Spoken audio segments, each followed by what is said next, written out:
බණ්ඩ මාමේ බලපන් මම රුපියල් 1000ක් දීලා ගෙනාවු බඩු කැල්ල. මේක හිටෙව්වම අඟල් 10ක් විතර දික් වෙනවලු. ඔක දික් වුණාට වැඩක් නැහැ කොල්ලෝ. හරියට බස්සන්න තැනක් නැත්තම් තෝ ඕක කොහෙ ගහන්නද ලෑස්ති වෙන්නේ?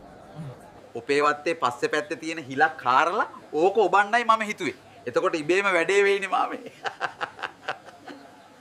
නිකන් හිල් හැරුවට ඕවා පැලවෙන්නේ නැහැ බං. අතින් හොඳට පෝර ටිකක් දාලා අත ගාලා කරොත් තමයි ඕක බහින්නේ. ඒ කියන්නේ මේකේ අතේ වැඩක් තියෙනවා නේද? හිතුවේ නිකන් ඔබලා තිබ්බම ලොකු වෙයි කියලා. නිකන් ඉඳන් ලොකු වෙන්නේ තෝගේ වයස විතරයි. කොල්ලෝ. මහන්සි වෙලා දාඩිය දැම්මොත් තමයි ඕනෑම දෙයක ප්‍රතිඵලයක් එන්නේ. ඒකත් ඇත්ත මාමේ. මම මේ ලේසි ක්‍රම වලින් ගොඩ යන්න බැලුවේ.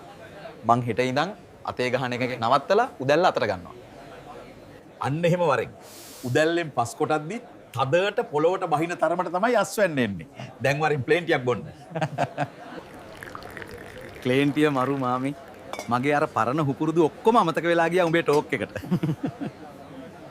දැක්කනේ? ෂෝට් කට් වලින් ගහන්න ගියොත් වෙන්නේ අමාරුවේ වැටෙන එක. මහන්සි වෙලා වැඩ කරලා රජෙක් වගේ පිටපල්ලා.